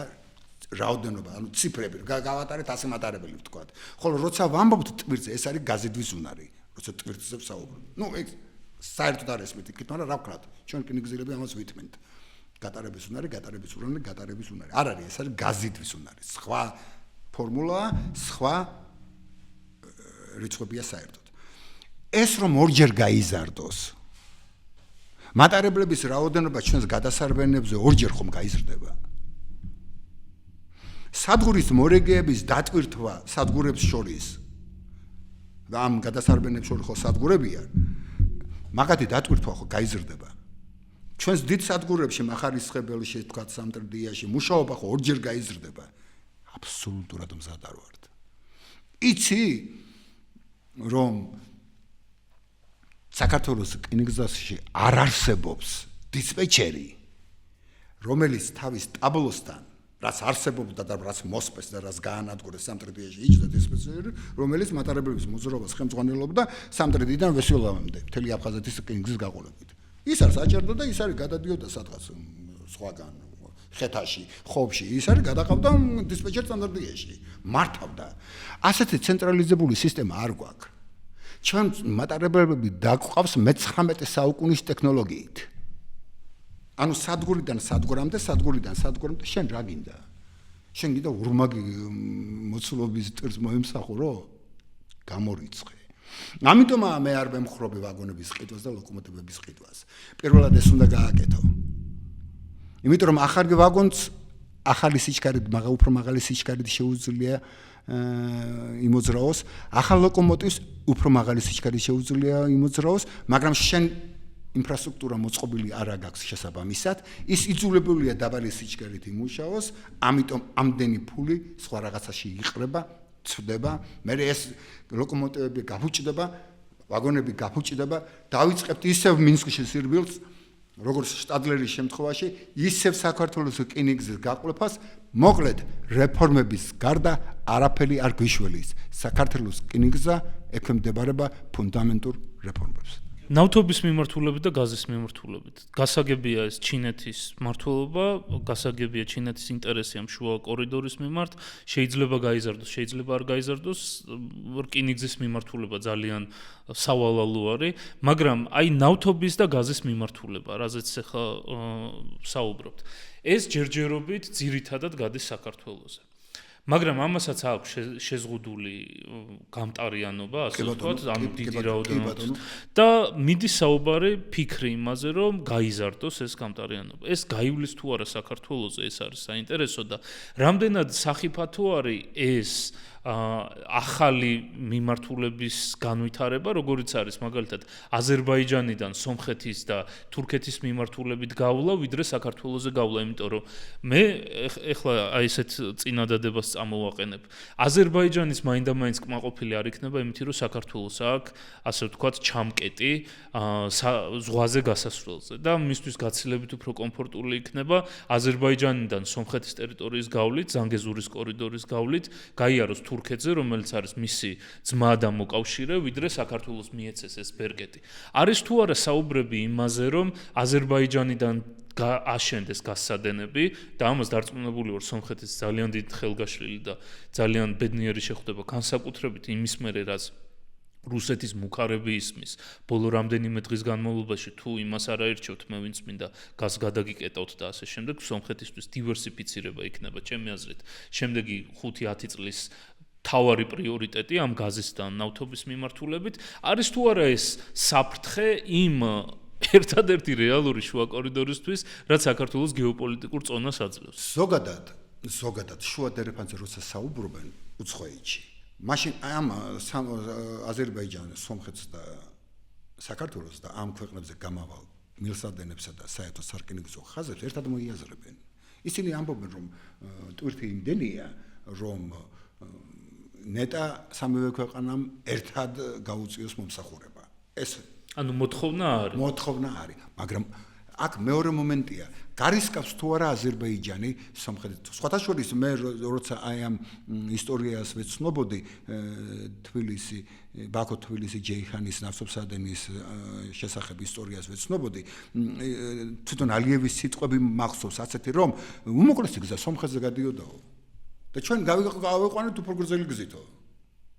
ეს გააკეთა სომხეთის ჩაკეტილი იყო სომხეთის და ხო და ახლა წარმოიდგინეთ, იქ არის პრობლემა, ერთი პრობლემა თუ გადაწყვეტა ერევანმა, თუ ამოიღო პრეამბულიდან თავისი კონსტიტუციის, რომელსაც რეფერენდუმი ჭირდება, უბრალო საპარლამენტო უმრავლესობა არ ყოფნის საკონსტიტუციო ცვლილებას რეფერენდუმი ჭირდება, თუ ამოიღო პრეამბულიდან ის სიტყვები, რომელიც ყარაბაღს ეხება, ყარაბაღი და სომხეთი ერთი ქვეყანა თუ რაღაც ამის მსგავსი ზუსტად ციტატა არ მახსოვს, მაგრამ ეხება ყარაბაღს, ეს თუ ამოიღო, მაშინ სამშვიდობო ხელშეკრულება ერევანსა და ბაქოს შორის გაფორმდება, ყველაფერს აკეთებს ბაქო ამისთვის, ხო? სარკინიგზო მიმოსვლა გახსნა, თურქეთმა უკვე გაუხსნა სატვირთო მანქანებს სომხეთიდან, უკვე რამდენიმე დღეს გაიხსნა სომხეთი პრაქტიკულად ჩაკეტილი სომხეთი გაიხსნა. საბოლოოდ ასეთი სტრატეგიული მილსადენიც რომ ააშენო, გაატარებენ. კი, გუშინ იყო არჩევნები, დღეს გავიგეთ, რომ პაშინიანის პარტიამ გაიმარჯვა, მაგრამ არ აუღია საკონსტიტუციო უმრავლესობა, დანარჩენი 3 პარტია, 4 პარტია შევიდა სულ, დანარჩენი 3 პარტია არის პრორუსული პარტია, დარწმუნებულია რუსეთის ინტერესებში საერთოდ არ გადის, რომ რუსეთის საზღვრიდან ძალიან შორს გავიდეს ის ნავთობსადენი, შესაბამისად დიდი ალბათობით ხელს შეუშლიან პაშინიანს, რომ საკონსტიტუციო ცვლილებები განახორციელოს და ამ რეფერენდუმი დაჭირდა. კი, რეფერენდუმი და ტრიპი რო განხორციელდეს, ყველაფერს იზამს რუსეთი ამისთვის, მაგრამ ეს არ ნიშნავს, რომ ეს თემა მოკვდა, იმიტომ რომ სამივე ქვეყნის ინტერესებში შედის უკვე, რომ რახან გაიხსნა უკვე სომხეთი და რახან არის შესაძლებელი, სამივე ქვეყნის ინტერესებში გადის, რომ გვერდისავლით, ასე ვთქვათ, რუსეთის საზღვრიდან შორს გავიდეს ეს ის მაგისტრალი, კი ბატონო. ზანგეზურის კორიდორზე რო ვისაუბროთ, რამდენად არის ეს ალტერნატივა იმ კორიდორის, რომელიც საქართველოსზე გადის? აქ მე ერთი ლეგენდა მაქვს. დიახ. და ნება მომეცით ამ ლეგენდის შესახებ მოგიყვეთ 2 სიტყვით და თქვენ მიხვდებით ზანგეზურის კორიდორი რამდენად სარისკოა ჩვენთვის და რატომ? სინამდვილეში რეალურად არ არის სარისკო, რეალურად, ანუ ყველაფერი წესების მიხედვით რომ იყოს, მაგრამ უყურე დააკვირდეთ რა ხდება. ყარსის რკინიგზაზე საქართველოს გააკეთა ისეთი რაღაც, რომელიც არც ერთ რკინიგზა, არც ერთ ქვეყანას არ უკატრია, ანუ ამისთანა რაღაცა წარმოუდგენელია, წარმოიდგინეთ, უყურეთ. შექმნა შპოს მარაბდა კარწახის რკინიგზა, ყარსის რკინიგზის მშენებლობისთვის. დამჭირდება სულ 1 წუთი. ისეცხა ამ შპოს აზერბაიჯანისგან 700 მილიონამდე დოლარი ამ რკინიგზის ასაშენებლად. როცა ამ შპოს საქართველოს ეკონომიკის სამინისტრო აფუძნებდა, სადამფუძნებლო დოკუმენტებში ეწერა, რომ რკინიგზა როგორც გააშენდებოდა, ეს შპოს უნდა დაშლილიყო. ეს 700 მილიონი დოლარი ამ შპოს აკიდეს სესხი. მაგრამ რკინიგზა როგორ ააშენა, ისევ აზერბაიჯანულ კომპანიებს მისცა. ანუ რკინიგზა ააშენეს აზერბაიჯანული ფულით, რომელიც ვალად დაგვედო მე და თქვენ იდეაში და ეს ფული მიგვაცემინეს აზერბაიჯანული კომპანიებისთვის. რკინიგზა ბოლომდე არ არის გამართული. გითხარით, შუგრიჟები ჩამკრალია. შექმნეს ერთობლივი საწარმო BTK-i Railways 50% საქართველოს მხარისაა. ანუ ამ ერთობლივ საწარმოში შპოს მარაბდა კარწახის რკინიგზა, რომელიც უნდა დაშლილიყო, იმ ინფრასტრუქტურით შევიდა, რომელიც ააშენა სინამდვილეში ეს ინფრასტრუქტურა საქართველოს რკინიგზისაა, მაგრამ წაართვეს, გადაუფორმეს, ამ ინფრასტრუქტურით შევიდა, აზერბაიჯანი არაფრით არ შემოდის, პირიქით ის ითხოვს ის 700 მილიონი უნდა დამიბრუნო, წარმოიდგინე, იმუშავებს საქართველოს რკინიგზა, მემანქანე მისია, ვაგონი მისია, ლოკომოტივი მისია, ლიანდაგი კაი წაართვეს, მაგრამ დანარჩენი ყველაფერი საქართველოს რკინიგზისაა. საქართველოს რკინიგზას ამუშავებენ, ფულს წაართმევენ, ვალს გადაიხდიან, აზერბაიჯანის რკინიგზის ვალს, აზერბაიჯანის სახელმწიფოს ვალს გადაიხდიან, ამ სესხის გაისტუმრებენ, ამას უნდა წლები. ადამიანები აქეთა კომპანიაში იქიდან მდიდრდებიან უზომოდ, მილიონერები არიან, გახდებიან, აბსოლუტურად უზომოდ გამდიდრდებიან, თორე ის კი არა რაღაცა. ამას კონტროლს ვერ გაუწევს ვერავინ. ანუ რამდენი გადაიზიდა, თქვენ გონიათ სტატისტიკა სწორია, ანუ რამდენი გადაიზიდა, რამდენი გადაიხადა.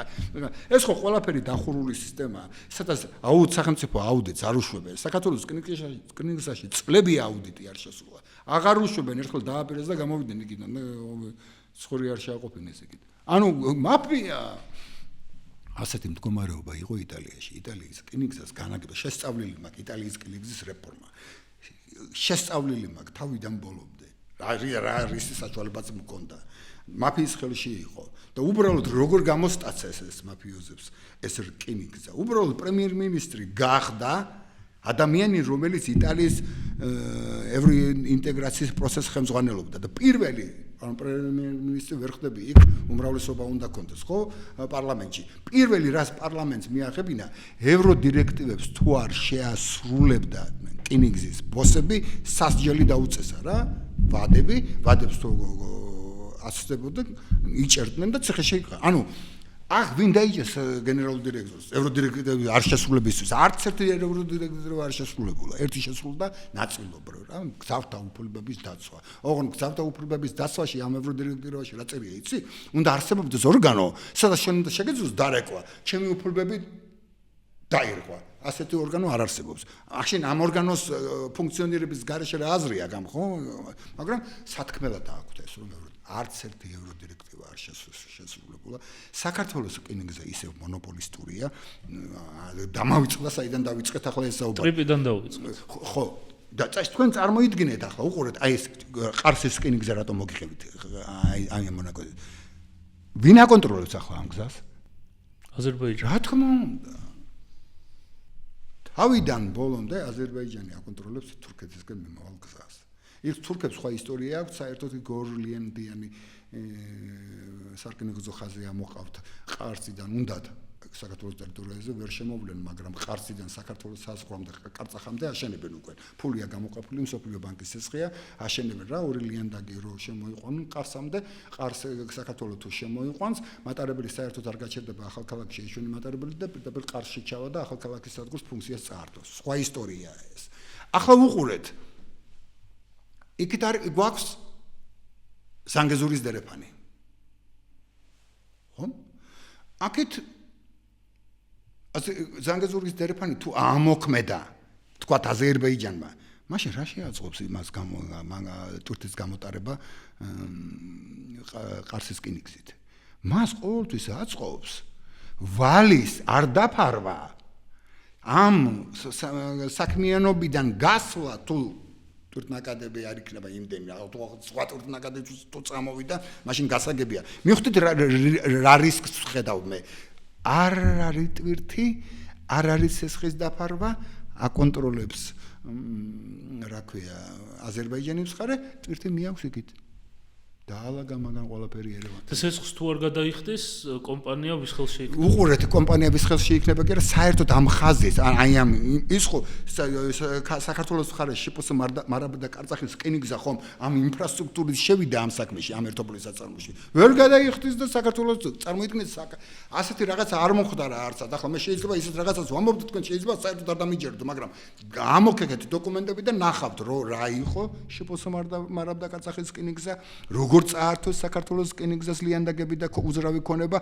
როგორ შევიდა ამ ქონებით ერთობლივ საწარმოში შიპოს მარაბდა კარწახის რკინიგზა რა ვალდებულებები აიღო მან სესხის დაფარვასთან დაკავშირებით და რა მოხდება ნებისმიერ ფინანსის კითხეთ თუ არ და რა მოხდება თუ არ დაფარვა არაფერი საკრატულოს რკინიგზის ეს ხაზი აზერბაიჯანის თავიდან ბოლომდე მარაბდა კარწახის რკინიგზა ანუ ინტერესში არის რომ თუ ტრიპი უყურეთ აშენდა და გვერდით დაკეტავენ და ჩაიგდებენ ხელს ტრამპის დერეფანი თუ ამოქმედა უბრალოდ შეხედეთ რა ისე ყველა ქვეყანას უნდა ახლა იქ გეფერება ვიღაცა ჩვენ ძმები ვართ მეგობრები არაფერი ძმები და მეგობრები არ ვართ არავისი ვაფშე არ ყავს მეგობარი საერთოდ არ ყავს მეგობარი ყველას უნდა ფულის კეთება ჩვენ წარმოიდგინე ახლა აქვს იმაგას იმის საშუალება რომ ეს რკინიგზა თვითონ ჩაიგდოს მე ტარიფსაც თვითონ დააწესებს და თვითონ მიიტანს ყარში კაცო თავის ძმასთან მიაქვს აზერბაიჯანს თავის გამორიცხა ქართული საერთოდ აი იმას ყველაფერს ხელი შეუწყო ამ დროს გუშინ წინ საქართველოს მთავრობა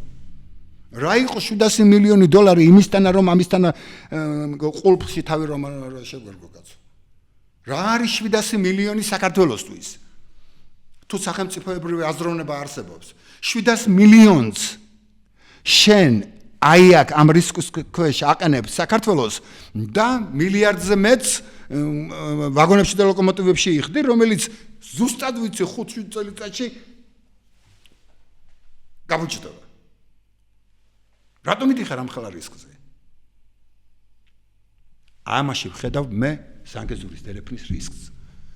ეს არის, თორემ ზოგადად რაც უფრო მეტი დერეფანი იქნება, რაც უფრო მეტი გადასასვლელი რატომ იცით? ანუ გასაგები არის, ანუ თემა ის არის, რომ ეს არ არის პრობლემა ის, რომ გზა გაკეთდება და ტვირთი არ გავა. აქ არის პრობლემა ის, რომ აზერბაიჯანი გამოიყენებს ამ ბერკეტს იმისთვის, რომ საქართველოს რკინიგზის ნაწილები, რომლებიც მისთვის სტრატეგიულად მნიშვნელოვანია, ხელში ჩაიგდოს და ჩვენ საერთოდ გავგვთიშოს ამ თემიდან და ეს ყველაფერი მოხდა, იმიტომ რომ თავი და ბოლო ვერ დავუჭირეთ ვერაფერს სახელმწიფოებრიობის ამ ელემენტს და ძალიან ეს ჟარგონი ძალიან სწორად გამიგეთ მე თქვენ. ფეხებზე არის დაკიდებული ეს მიმართულება ფულის კეთების გარდა სხვა მიმართულებით სტრატეგიულად არავინ არ.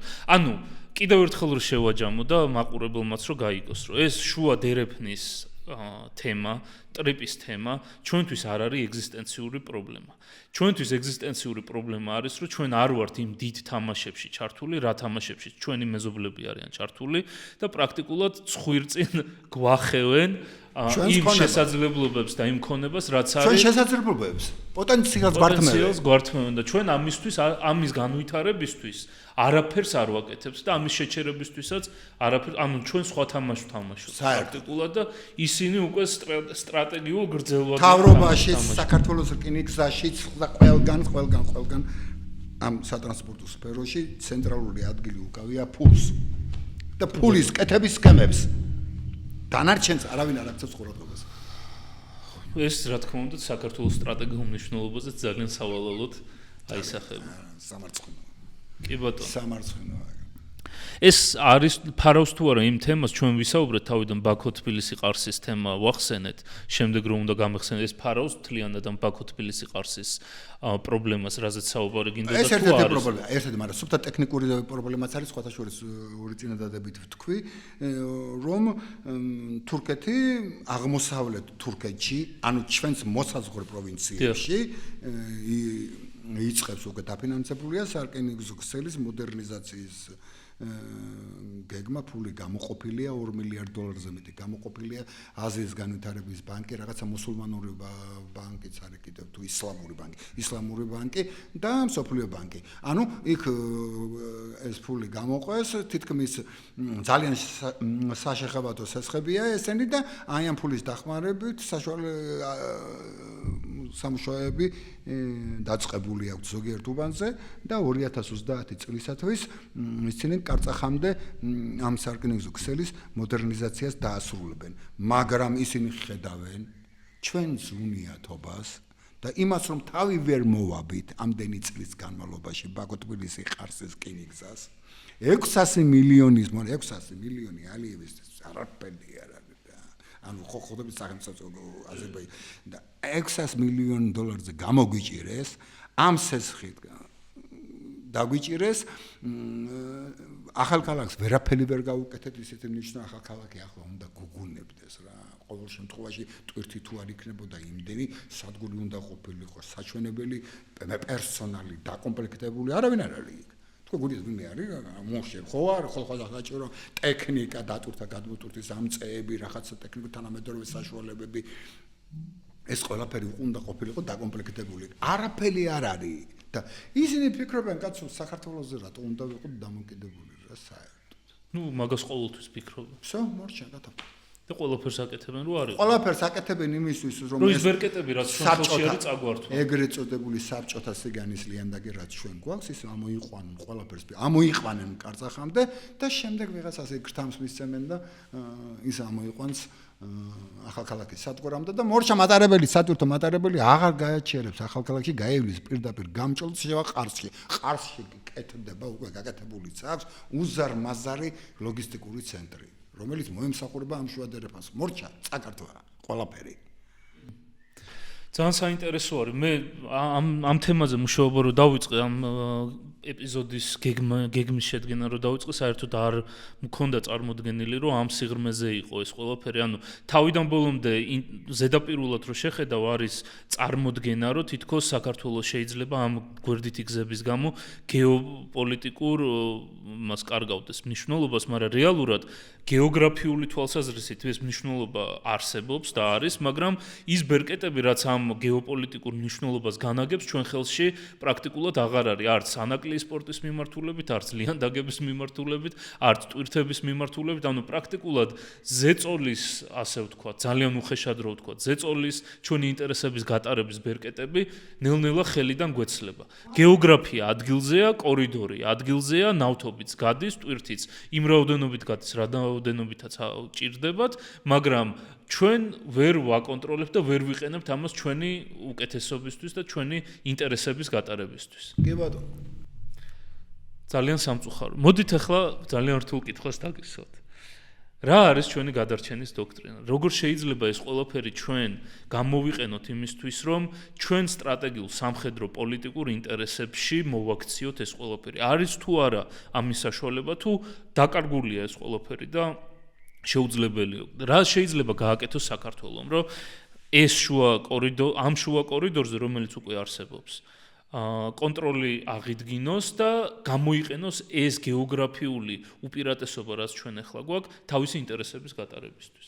ბატონო, რთული კითხვა, მაგრამ ნაფიქრალი მაქვს ამ კითხვაზე და პასუხიც მაქვს. პირველი არის ფილოსოფიური პასუხი. სწორედ ის თავისუფალი ბაზარი, რაც არის ევროპაში და შუადერეფნის გაყოლებით ეს პოსტსაბჭოთა ბაზარი, ადმინისტრაციული ბრძანებრივი ბაზარი, აი ამის ერთმანეთთან შეპირაპირების ფუნქცია უნდა შეასრულოს ქართველმა კაცმა. ანუ ქართველი კაცი უნდა იყოს იმ დონეზე მომზადებული, რომ მას 100%-ით ესმოდეს თავისუფალი ბაზარი და ესმოდეს მაფიოზური ბაზარი. ეს ფილოსოფიური პასუხია. დანარჩენი პრაქტიკაში ეს რომ განახორციელო შენ, აუცილებლად ევროპის კავშირის საზღვარი უნდა გადმოსწიო გარდაბანში და წითელ ხაზზე. ანუ ევროპის კავშირის წევრი უნდა გახდე.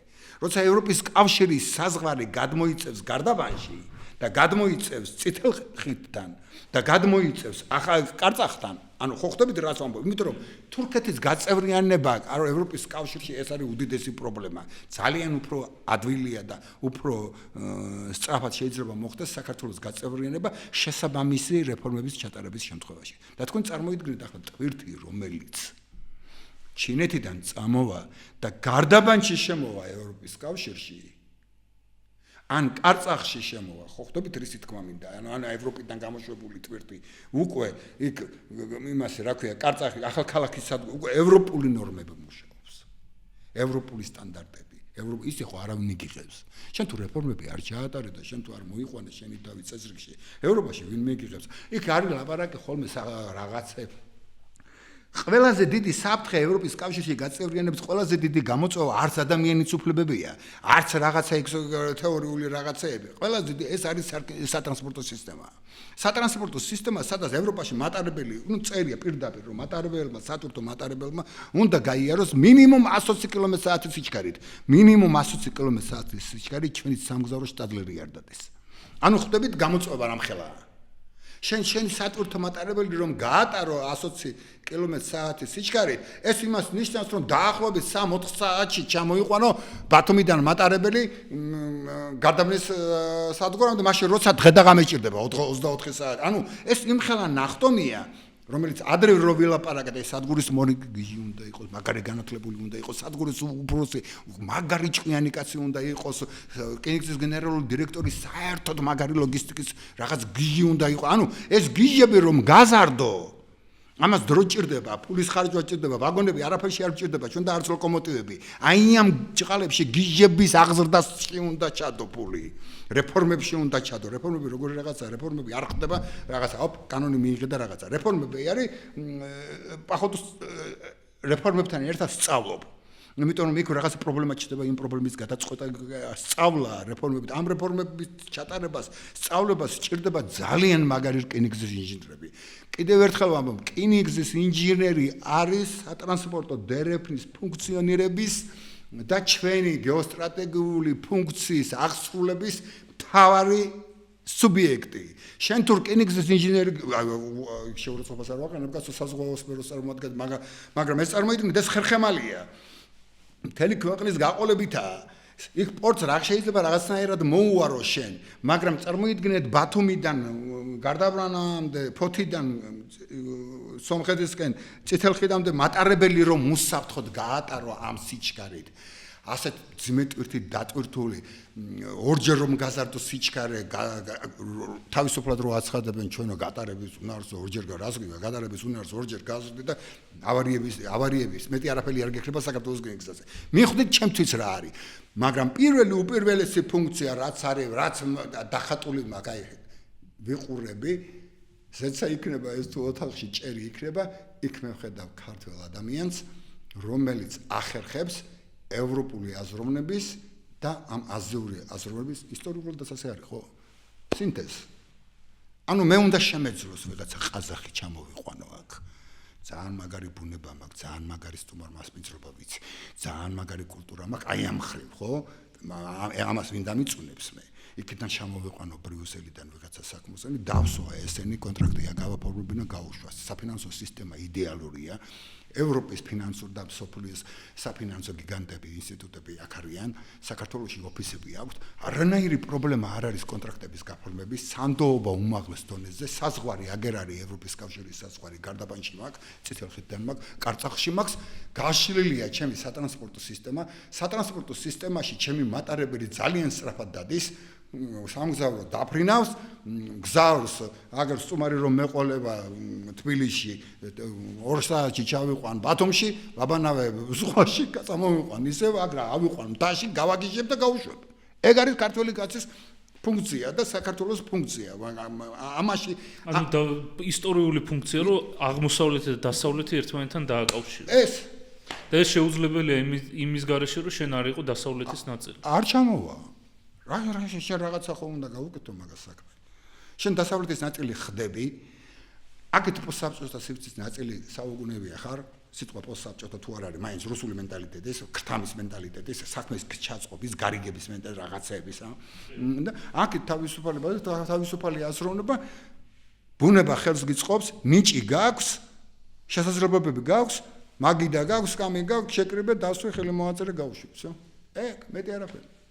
აი რაც იმ აზიური ვებხვის ერთ-ერთი პრემიერი რო არის გვარი გამოვიწყდა. რა რეფორმების ჩაატარა იმა ტაილანდში თუ იმაში.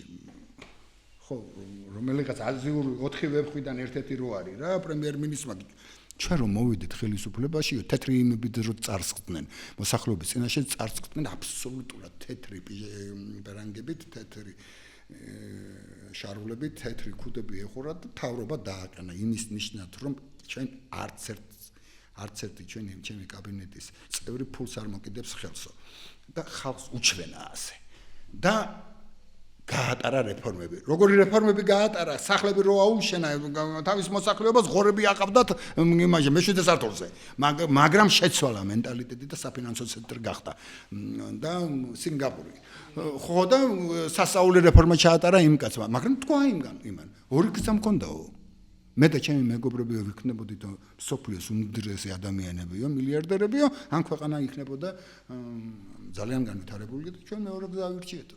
აი ესეთი ტიპის ხელისუფლება თუ არ მოვა საქართველოში და ეს თუ არ იქნება მისი მიზანი, არ არსებობს რა. ჩვენ ის გეოპოლიტიკური ფუნქცია შევასრულებთ რაღაცა.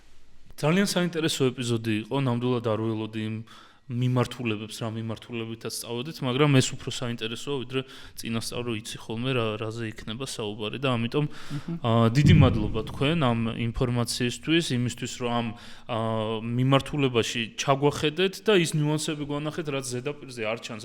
ამ თემაზე მე რამდენიმე კვირა ვმუშაობ, ბევრი მოვიძიე ინფორმაცია, მაგრამ აი ამ კუთხიდან დანახული ნამდვილად არ არის. ძალიან ზედაპირულად უყურებს, ძალიან ბევრი, როდესაც აი ამ მეებზე არის საუბარი რა. ჩემთვის ნამდვილი აღმოჩენაც არის და კიდევ უფრო სამწუხაროა, ვიდრე ის, რაც მე მეგონა რეალურად ხდებოდა. ერთის მხრივ რომ შეიძლება გეოპოლიტიკურ როლს კარგავ, მაგრამ შენ კი არ კარგავ ამ გეოპოლიტიკურ როლს, ამას გართმევენ შენი უგუნურები. იძლევი და სხვა იღებს იმ ბერკეტებს, რა ბერკეტები შენ შეგიძლია შენი ინტერესებისთვის, გატარებისთვის გამოიყენო. ეს კიდევ უფრო მძიმე შემთხვევაა და იმედია ხალხი ვინც ამას უყურებს, ამას გაიაზრებს, კიდევ უფრო მეც წაიკითხავს ამ მიმართულებით და ამ კუთხიდან შევხედავთ და ამ პოდკასტის მთავარი აზრიც ეგ არის, რომ იმ კუთხიდან შევხედოთ, რა კუთხეზეც მაგალითად ან ტელევიზორში არ საუბრობენ, ან ზოგადად საზოგადოებაში და კიდევ ერთხელ ძალიან დიდი მადლობა. თქვენ დიდი მადლობა ამ საკითხის დაინტერესებისთვის. დიდი მადლობა რომ ბოლომდე გვიყურეთ, თუ მოგწონთ ჩვენი კონტენტი და არ გინდათ რომ გამოგრჩეთ სიახლეები ჩვენგან, გთხოვთ მოიწონოთ ჩვენი ვიდეოები, გამოიწეროთ ჩვენი YouTube-ის არხი და ასევე გამოყვეთ ჩვენ სოციალურ მედიაზე, Facebook-ზე, Instagram-ზე, TikTok-ზე. აუდიტორიის დაგროვებასთან ერთად ჩვენ გეგმავთ დავამატოთ სხვადასხვა ტიპის კონტენტი.